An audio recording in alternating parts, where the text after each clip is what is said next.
आदाब नमस्कार, मैं रदा खानम। आप देख रहे हैं सियासत टीवी पर हिंदी समाचार। एक नजर डालते हैं आज की हेडलाइंस पर। सैफ अली खान पर चाकू से हमला, संजय राउत ने महाराष्ट्र की कानून व्यवस्था पर उठाए सवाल, पीएम मोदी को भी घेरा। भाजपा प्रवक्ता शहजाद पूनावाला के बयान की मनोज तिवारी ने की निंदा, बोले जल्द माफी मांग ले। संदीप दीक्षित ने नामांकन से पहले की भावुक अपील, कहा आइए शीला दीक्षित के सपनों की राजधानी बनाएं।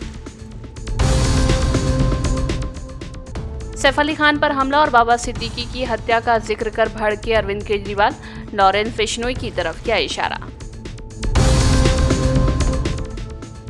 इंडिया अलायंस को तोड़ने की मांग के बीच मायावती का बड़ा जुबानी हमला, कहा सभी पार्टियां स्वार्थ के लिए एकजुट हुई। डील का ऐलान होने के बाद इजराइल के हमले, 30 लोगों की मौत। अब समाचार विस्तार से। मुंबई में अभिनेता सैफ अली खान पर हुए हमले को लेकर शिवसेना यूवीडी नेता संजय राउत ने प्रतिक्रिया दी है। उन्होंने कहा कि सैफ अली खान एक कलाकार हैं, उन्हें पद्मश्री से सम्मानित किया गया है। हाल ही में उन्होंने और उनके परिवार ने पीएम मोदी से मुलाकात की थी। संजय राउत ने कहा कि जब सैफ अली खान पर चाकू से हमला हुआ तब पीएम मोदी मुंबई में थे। इस राज्य में कानून व्यवस्था की स्थिति खराब हो गई है। सैफ अली खान एक कलाकार है। सैफ अली खान को पद्मश्री से भी नवाजा गया है, पद्मश्री। सैफ अली खान और उनका परिवार कुछ दिन पहले प्रधानमंत्री निवास में जाकर प्रधानमंत्री से मिले थे। प्रधानमंत्री ने उनको न्योता दिया था। 1 घंटे तक सभी लोग उनके साथ बैठे, चर्चा हुई। सैफ अली खान भी बहुत गदगद हो गए थे प्रधानमंत्री जी से मिलने के बाद। प्रधानमंत्री ने तैमूर का भी जिक्र किया उस वक्त। लेकिन सैफ अली कल प्रधानमंत्री मुंबई में थे और उसी वक्त सैफ अली खान पर कातिलाना हमला हुआ चाकू से। कोई बोलता है चोर था, कोई बोलता और कोई था। लेकिन इस राज्य में लॉ एंड ऑर्डर की सिचुएशन क्या है, बीड़ से लेकर मुंबई तक, नागपुर से लेकर मुंबई तक, ये दिखाता है सैफ अली खान का हमला। कहाँ है लॉ एंड ऑर्डर, कहाँ है हमारी गृह मंत्री? उस बारे में बोलिए। अगर हम बोलेंगे तो हमके ऊपर बोलेंगे, उनको कुछ काम नहीं है। तो आपके पास काम है, अगर आप बिजी है बतौर गृह मंत्री, तो ये मुंबई और महाराष्ट्र में क्या हो रहा है? कांग्रेस सांसद जयराम रमेश ने कहा कि 27 जनवरी को महू में जय बापू जय भीम जय संविधान रैली आयोजित की जाएगी। गृह मंत्री अमित शाह के बयान को लेकर अलग अलग ब्लॉक, जिलों और राज्यों में रैलियां आयोजित की जा रही हैं। उन्होंने डॉक्टर बाबा साहेब अम्बेडकर का अपमान किया है। 28 तारीख को महू रैली में कांग्रेस अध्यक्ष मल्लिकार्जुन खड़गे, नेता प्रतिपक्ष राहुल गांधी समेत तमाम नेता मौजूद रहेंगे। नहीं, आज सुबह 1 घंटे के लिए हम लोग मिले। 18 लोग थे, महासचिव और जो इंचार्ज हैं अलग अलग राज्यों के। तो पहली मुलाकात, पहली बैठक है। कल कार्यालय का उद्घाटन हुआ था और आज पहली मीटिंग हुई। 27 तारीख को, जनवरी 27 को महू में जो डॉक्टर बाबा साहब अम्बेडकर की जन्मभूमि है, वहां जय बापू जय भीम जय संविधान रैली आयोजित किया जा रहा है। ये जो अभियान हम चला रहे हैं बेलगावी से, जो 7 दिन के लिए स्थगित हो गया था डॉक्टर मनमोहन सिंह जी के देहांत के कारण, तो उसकी शुरुआत हमने वापस कर ली है। अलग अलग प्रखंडों में, जिलों में, राज्यों में रैलियां हो रही हैं। जो अमित शाह गृह मंत्री ने अपमान किया था 17 दिसंबर को राज्यसभा में डॉक्टर बाबा साहब अम्बेडकर के बारे में जो उन्होंने कहा था, वो बिल्कुल अपमान ही था। तो अंतिम रैली होगी 27 जनवरी को महू में। कांग्रेस अध्यक्ष जी रहेंगे, राहुल जी रहेंगे, सभी लोग रहेंगे।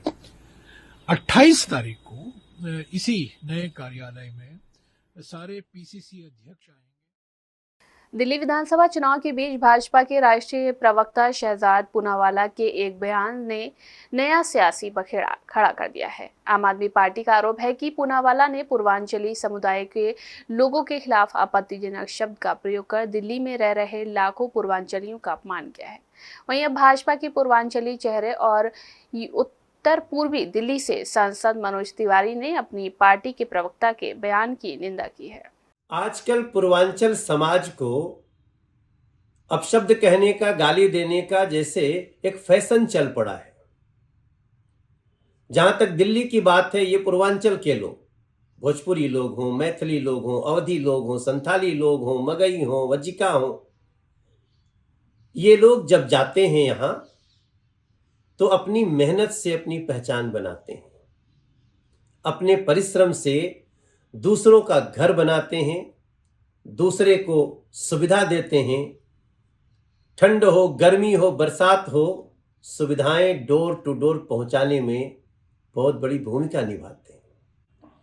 और मैं स्पष्ट करना चाहता हूं, ये हमारा मन कहता है और मेरी अपेक्षा है कि हर राजनीतिक दलों के लोग ऐसा ही सोचेंगे। किसी के लिए भी जाति सूचक, समाज सूचक, प्रांत सूचक इस तरह का अपशब्द बोलने के पहले 50 बार सोचना चाहिए लोगों को। मैं शुरू करना चाहता हूं कल की एक डिबेट में बोली गई एक आपत्तिजनक बात से, जो एक चैनल पर भाजपा प्रवक्ता शहजाद पूनावाला और आम आदमी प्रवक्ता ऋतुराज झा के बीच।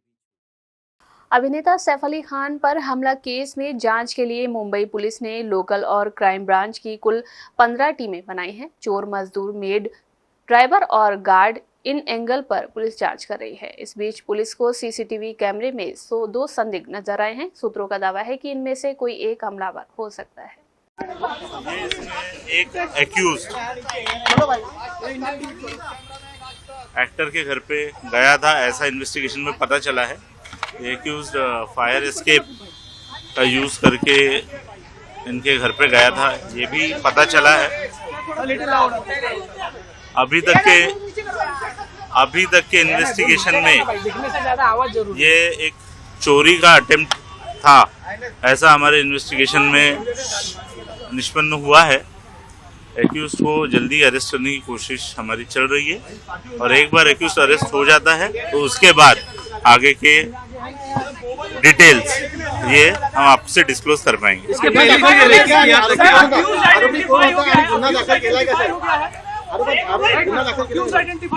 एक एक्यूज्ड आइडेंटिफाई हो चुका है, उसने स्टेयरकेस का यूज किया था, ये पता चला है। उस एक्यूज्ड को अरेस्ट करने के लिए टीम्स फील्ड पर है। सीसीटीवी में कौन 10 डिटेक्शन टीम्स हैं जो अलग अलग डायरेक्शंस में काम कर रही है। एक एक्यूज्ड है, वो एक्यूज्ड की मूवमेंट उस अपार्टमेंट में कल रात में ये इंसिडेंस के समय पे देखी। दिल्ली विधानसभा चुनाव के लिए नामांकन का दौर जारी है। 10 जनवरी को नामांकन प्रक्रिया शुरू हुई थी, जो 17 जनवरी तक जारी रहेगी। नामांकन दाखिल करने के लिए अंतिम 2 दिन बचे हुए हैं। ऐसे में आज कई बड़े चेहरे नामांकन दाखिल कर रहे हैं। नई दिल्ली विधानसभा सीट से कांग्रेस पार्टी के टिकट पर चुनाव मैदान में उतरे संदीप दीक्षित ने आज नामांकन दाखिल किया।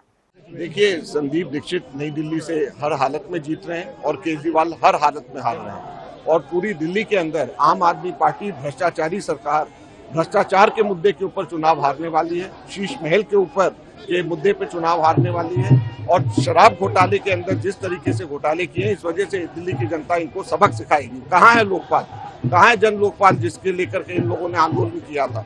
आज दिल्ली की जनता ये जानना चाह रही है, भ्रष्टाचार में डूबी हुई सरकार को हराएगी, शीला दीक्षित जी की लेगेसी को वापस लेकर के आएगी और संदीप दीक्षित यहाँ से भारी बहुमत से जीतेंगे। सीएजी की रिपोर्ट के ऊपर भी काफी बात हो रही है। सीएजी रिपोर्ट के ऊपर इन लोगों ने 2G स्कैम, दुनिया भर के स्कैम कांग्रेस पे लगाए थे।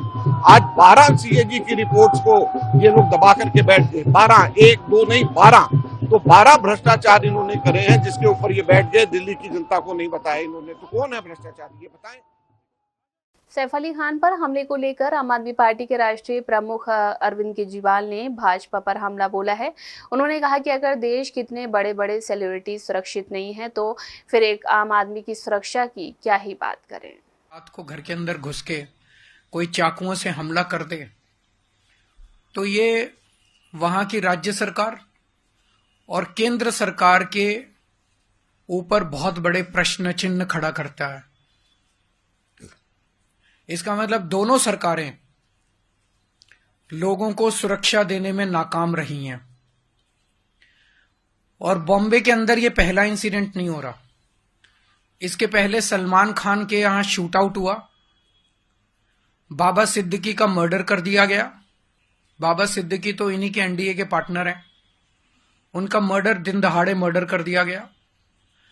अगर सेलिब्रिटीज, इतने बड़े बड़े देश के सेलिब्रिटीज ही सुरक्षित नहीं है, अगर इतने बड़े बड़े देश के सेलिब्रिटीज को भी भारतीय जनता पार्टी की डबल इंजन की सरकार सुरक्षा नहीं दे सकती तो एक आम आदमी की तो सुरक्षा की बात ही क्या करें। और ये जो चल रहा है, ऐसे लगता है चारों तरफ से खबरें आ रही हैं कि गुजरात की जेल में बैठ के एक गैंगस्टर खुलेआम फिरौती कर रहा है, खुलेआम शूट आउट के ऑर्डर दे रहा है। देश भर में अन्य गैंगस्टर खुलेआम अपना अपना राज चला रहे हैं। ऐसे चल रहा है कि लग रहा है कि जो क्रिमिनल्स हैं, उन क्रिमिनल्स की मौजूदा सरकारों के अंदर अच्छी खासी पैठ है। वो धड़ल्ले से जो कुछ कर रहे हैं वो कर रहे हैं, बिना किसी इसके कि कोई उन्हें पकड़ने वाला, बिना किसी रोक टोक डर, कोई डर नहीं है। ऐसे लगता है जैसे उनको पूरे ऊपर से संरक्षण है और खुल के कर रहे हैं। दिल्ली कांग्रेस प्रमुख और बादली विधानसभा सीट से पार्टी उम्मीदवार देवेंद्र यादव ने 5 फरवरी को होने वाले विधानसभा चुनाव के लिए अपना नामांकन पत्र दाखिल किया। आम आदमी पार्टी प्रमुख अरविंद केजरीवाल पर निशाना साधते हुए उन्होंने दावा किया कि दिल्ली के पूर्व मुख्यमंत्री कांग्रेस की चुनावी गारंटियों से डर गए हैं और इसीलिए उन्होंने हरिनगर और नरेला विधानसभा क्षेत्रों से आपके उम्मीदवार बदल दिए हैं। दीप जी ही नहीं जीतेंगे, दिल्ली में एक मजबूत सरकार भी बनाने का हम काम करेंगे। केजरीवाल के ऊपर जो ईडी का एक्शन होगा लेकर पॉलिसी के केस के ऊपर एमएचए ने उन्हें क्लियरेंस दिया, आपको लगता है इस बार के चुनाव में उसका भी प्रभाव पड़ेगा? देखिए, मुझे एक बात तो हम सबके सामने आया ही है कि ये एक्साइज पॉलिसी के चलते लगातार जेल में रहे, आजकल बेल में बाहर हैं।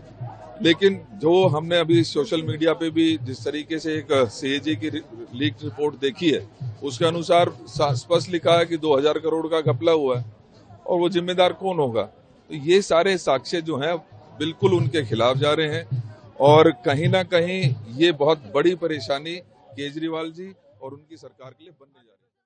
भाजपा सांसद संबित पात्रा ने कहा कि कल एक इंटरव्यू में दिल्ली की मुख्यमंत्री आतिशी ने कहा कि अगर आप दिल्ली में सत्ता में आई तो नई आबकारी नीति फिर से लागू की जाएगी। जिस आबकारी नीति की वजह से करोड़ों रुपए का घोटाला हुआ, आप उसी नीति को फिर से लाना चाहती है। अरविंद केजरीवाल को इस पर स्पष्टीकरण देना चाहिए। देखिए, दिल्ली की मुख्यमंत्री आतिशी मार्लेना जी ने कल एक इंटरव्यू में उन्होंने स्पष्ट रूप से कहा है कि अगर वो पावर में आते हैं तो दिल्ली में जो नई एक्साइज पॉलिसी, जिसके कारण अभी केस चल रहे हैं कोर्ट में, जिसके कारण अरविंद केजरीवाल, मनीष सिसोदिया इत्यादि जेल भी गए, वो उसी नई शराब नीति को पुनः लागू करेंगे, उसे फिर से लेकर आएंगे।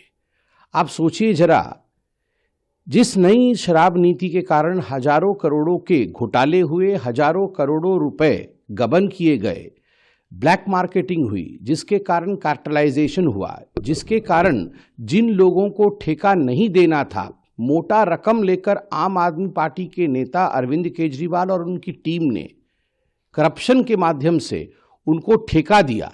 और इतना ही नहीं, गली गली नुक्कड़ नुक्कड़ में एक तरह से दिल्ली में शराब की ठेके खोले गए, शराब की दुकान खोले गए और दिल्ली को एक बार में तब्दील कर दिया गया।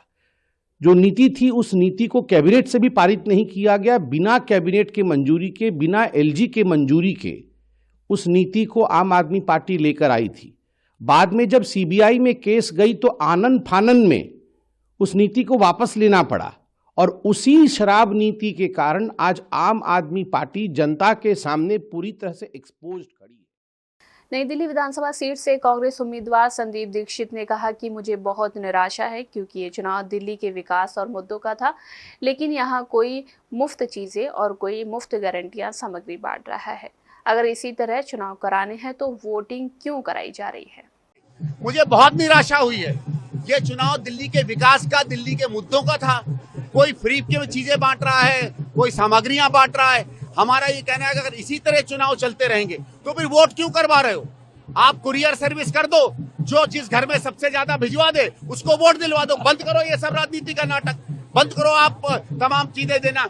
मैं कहता हूं मैं सबको 2 बिस्तरे भिजवा दूंगा, कोई स्कूटर भिजवा देगा, कोई बस भिजवा देगा, काम ही खत्म हो जाए। मतलब क्या रह गया उस लोकतंत्र का जिसमें हम लोगों की आस्था और विश्वास जीतने की कोशिश करते थे? जी देखिए, संज्ञान इसका सिस्टम होता है कि हम क्रिमिनल डिफेमेशन जब साइन करते हैं तो कोर्ट पूछता है कि क्या उसमें इतने तथ्य हैं कि कोई केस किया जाए, और हमारे पक्ष उन्होंने सुना था 2-3 दिन पहले। आज कोर्ट ने कहा है कि उन्होंने नोटिस दिया है आतिशी जी को, संजय सिंह जी को 27 तारीख को आके वो शायद अपना पक्ष देंगे और फिर उसके बाद देखेंगे कोर्ट क्या करता है। बहुजन समाज पार्टी की प्रमुख मायावती ने दिल्ली में नौकरी कर रहे यूपी और बिहार के लोगों से अपील करते हुए कहा कि राष्ट्रीय राजधानी में विधानसभा चुनाव के लिए मतदान करते समय याद रखें कि कोरोना काल में उनके साथ किस तरह से सौतेला व्यवहार किया गया था। बसपा चीफ ने इंडिया अलायंस को लेकर भी टिप्पणी की है।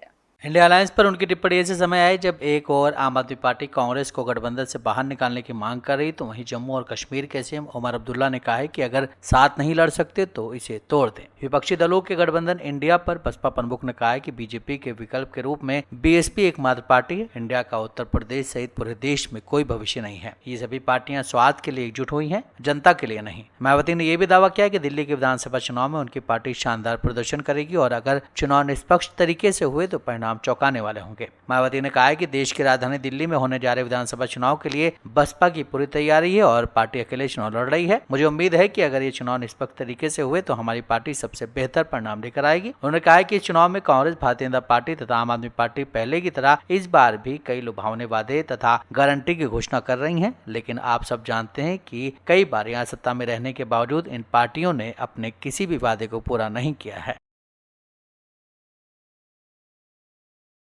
यूपी समाजवादी पार्टी 2027 विधानसभा चुनाव की तैयारियों में जुट गई है। जल्दी सपा अध्यक्ष अखिलेश यादव अपनी कई जिला अध्यक्षों को बदल सकते हैं। मकर संक्रांति गुजर जाने के बाद अब कभी भी पार्टी की ओर से सूची जारी की जा सकती है। सूत्रों के मुताबिक सपा के 15 से 20 जिला अध्यक्ष बदले जा सकते हैं। समाजवादी पार्टी का हाईकमान यूपी में कई जिला अध्यक्षों को बदले जाने पर विचार कर रहा है। इसमें ज्यादातर वो लोग शामिल हैं जो काफी समय से पार्टी में निष्क्रिय हैं या फिर किसी तरह के विवादों से उनका नाता जुड़ा है। जिन जिलों के जिला अध्यक्ष बदले जाएंगे वहां कमेटियों का भी नए सिरे से गठन किया जाएगा। सूत्रों से मिली जानकारी के मुताबिक इनमें से कुछ जिले ऐसे हैं जहाँ अध्यक्ष या तो किसी विवाद में फंस गए हैं या फिर निष्क्रिय हैं। ऐसे सभी जिला अध्यक्षों की सूची तैयार कर ली गई है, जिन्हें अब पार्टी से बाहर का रास्ता दिखाया जाएगा और उनकी जगह नए कार्यकर्ताओं को मौका मिलेगा। सूत्रों का कहना है कि नई कमेटियों और जिला अध्यक्षों का चयन कार्यकर्ताओं की सक्रियता के आधार पर तय होगा। विधानसभा चुनाव के मद्देनजर पार्टी स्थानीय स्तर पर अपने संगठन को दुरुस्त करना चाहती है ताकि बूथ स्तर पर पार्टी को मजबूत किया जा सके। नए जिला अध्यक्षों की नियुक्ति में पीडीए को भी प्रतिनिधित्व दिया जा सकता है, जिसके दम पर अखिलेश यादव ने लोकसभा चुनाव में फतेह हासिल की थी और बीजेपी को मात देने में कामयाब हो पाए थे। यूपी में मिल्कीपुर उपचुनाव पर सपा सांसद अवधेश प्रसाद ने कहा कि देश के नागरिकों ने ठान लिया है कि बाबा साहेब अंबेडकर के अपमान का बदला समाजवादी पार्टी के उम्मीदवार अजीत प्रसाद को ऐतिहासिक जीत दिलाकर लेंगे। दिल्ली चुनाव पर उन्होंने कहा कि अखिलेश यादव ने दिल्ली चुनाव में आपको समर्थन करने की घोषणा की है। हमारे कर्ता वहां पूरी तरह से ताकत लगाए हुए हैं। आज ये चुनाव ऐसे समय पर हो रहा है, महंगाई चरम सीमा पर है, कानून व्यवस्था ध्वस्त है, तो ये सारी चीजें हैं। और सबसे बड़ा मुद्दा, सबसे बड़ा ये चुनाव ऐसे वक्त में हो रहा है कि हमारे देश के प्रधानमंत्री जी ने, हमारे देश के गृह मंत्री जी ने राज्यसभा में सदन के चलते बाबा साहब भीमराव अंबेडकर का अपमान किया है। लोगों ने ठान लिया है, संविधान प्रेमियों ने, बाबा साहब अंबेडकर के सिद्धांतों पर चलने वाले लोगों ने ठान लिया है कि इस चुनाव में हम बाबा साहब के अपमान का बदला समाजवादी पार्टी इंडिया गठबंधन के उम्मीदवार अजित प्रसाद को एक ऐतिहासिक जीत करके, यूं तो ये चुनाव मिल्कीपुर का है, लेकिन ये चुनाव भारतीय जनता पार्टी ने देश स्तर का चुनाव बना दिया है। तो जिस तरह से अवधेश प्रसाद अयोध्या जनपद की फैजाबाद सीट से जीते हैं और उसकी चर्चा आज देश और दुनिया में हो रही है, एक इतिहास बना है, उसी तरह से ये अजित प्रसाद चुनाव इतने मतों से वहां की देवतुल्य जनता, वहां के देवतुल्य मतदाता, जिन्होंने मुझे 12 में 30-35 हजार वोट से जिताया था, मुझे 22 में जिताया था। अभी 4 जून को जो नतीजा निकला है ये लोकसभा का, तो मिल्कीपुर हमारे संसदीय क्षेत्र में वहां से जिताया था। तो यही सारी बातें हैं, एक इतिहास बनेगा और ये रास्ता प्रशस्त करेगा। कांग्रेस नेता दिग्विजय सिंह ने बताया कि महाराष्ट्र में 4.5 साल में 42 लाख मतदाता बढ़े हैं और सिर्फ लोकसभा चुनाव और विधानसभा चुनाव के बीच 47 लाख मतदाता बढ़ गए हैं। कांग्रेस इन लोगों की सूची मांग रही है, लेकिन हमें वो सूची नहीं दी जाती है। आरटीआई से जो जानकारी ली जा सकती है वो भी खत्म कर दी गई है। चुनाव आयोग पूरी तरह से पक्षपाती ढंग से काम कर रहा है।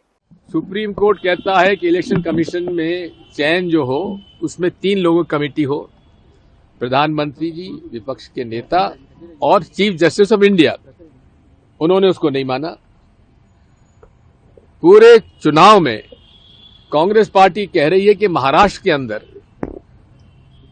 4.5 साल में बढ़ते हैं 42 लाख वोटर, महाराष्ट्र केवल में, और लोकसभा चुनाव के बाद और विधानसभा चुनाव के बीच में बढ़ जाते हैं 47 लाख वोटर। ये कहां से आ गए भाई? और हम राहुल गांधी जी और कांग्रेस पार्टी मांगती है कि आप जिन लोगों के वोट आपने बढ़ाए हैं 4.5 साल में और जिन लोगों के अब आपने बढ़ाए 6 महीने में 47 लाख, उनकी हमें पोलिंग बूथ वाइज सूची दे दीजिए। वो तो प्रिंटेड लिस्ट है, उसमें देने में क्या है? हाँ, हजारों पेज होंगे, पन्ने होंगे, हम उसको देखेंगे, हम पेमेंट करने के तैयार हैं। कांग्रेस सांसद और लोकसभा से विपक्ष के नेता राहुल गांधी के बयान पर मध्य प्रदेश के मुख्यमंत्री मोहन यादव ने कहा कि राहुल गांधी भूल गए हैं कि वे भारतीय लोकतंत्र में दूसरे सबसे बड़े पद पर बैठे हैं। ऐसे में देश की जनता उन्हें कभी भी माफ नहीं करेगी। उन्हें अपने इस बयान पर खेद व्यक्त करना चाहिए और इसे वापस लेना चाहिए। बड़े दुर्भाग्य के साथ कहना पड़ रहा है कि कांग्रेस जब देखो जब देश विरोधी तरीके से अपनी एक अलग पहचान बनाती है और राहुल गांधी इसके सिरमौर हैं। हम अतीत के काल में इनके नेताओं के द्वारा आतंकवादियों के बारे में कि जिस ढंग से सम्मान के शब्द बोला गया और अब देश विरोधी ताकतों के साथ खड़े होकर के जिस ढंग से उन्होंने देश विरोधी मानसिकता का परिचय दिया है, राहुल गांधी भूल गए कि वो भारतीय लोकतंत्र के सबसे बड़े दूसरे नंबर के पद के ऊपर बैठे हुए हैं। ऐसे में देश की जनता उनको कभी माफ नहीं करेगी। उनको अपने इस बयान के लिए खेद व्यक्त करना चाहिए और वापस लेना चाहिए। मैं मान के चलता हूं कि लोकतंत्र में नीतियों पे कुछ बोला जाए, बाकी चीजें हो सकती है, लेकिन देश विरोधी मानसिकता तो किसी दृष्टि से जनता बर्दाश्त नहीं करेगी। मैं मान के चलता हूं कि उनको ये समझ में आएगी और माफी। इजराइल ने बेशर्मी की इंतहा कर दी है। सीज फायर डील के ऐलान के बाद जहां फिलिस्तीनी खुशियां मना रहे थे, वहीं इजराइल उन पर बमों की बरसात कर रहा था। उस डील के ऐलान के बाद गाजा में खुशी का माहौल है। समझौते के ऐलान के बाद से इजरायली सेना गाजा पट्टी में अपने हमले जारी रखे हुए है, जिसकी वजह से इस इलाके में कम से कम 30 फिलिस्तीनी मारे जा चुके हैं। एक रिपोर्ट के मुताबिक ये मौतें सीज फायर के ऐलान के बाद की हैं। पिछले 24 घंटों में गाजा में लगभग 82 लोगों की जान जा चुकी है। रिपोर्ट के मुताबिक अकेले शेख रदवान के पास एक बिल्डिंग में हुए हमले में लगभग 20 लोगों की मौत हुई है। बुधवार की रात होने तक गाजा में 82 लोग अपनी जान गंवा चुके थे और सैकड़ों लोग घायल हुए थे। हमास के सीज फायर डील के बाद गाजा में जश्न का माहौल है। लोग अपनी गाड़ियों का हॉर्न बजाकर इसे सेलिब्रेट कर रहे हैं। सोशल मीडिया पर वीडियोज वायरल हो रही है जिसमें लोग तकबीर, अल्लाहू अकबर बुलंद आवाज लगाते हुए नजर आ रहे हैं। फिलिस्तीनियों की खुशी का अंदाजा शायद केवल उन्हीं को बेहतर तरीके से है। 15 महीने से जारी जंग का अब लगभग खात्मा हो गया है। लोगों के अंदर उम्मीद जागी है कि अब वो तबाह हुए अपने मकानों को फिर से घर बनाएंगे। इसमें वक्त लगेगा, लेकिन बच्चे और औरतें बिना किसी डर के सो सकेंगे। उन्हें अब खौफ नहीं होगा कि एक बम आएगा और उनके भाई, बेटे, बहन, माँ बाप, पति या फिर पत्नी को उनसे छीन लेगा। हिंदी समाचार बस यही समाप्त होता है। मुझे दें इजाजत। बाकी खबरों के लिए बने रहें सियासत टीवी के साथ।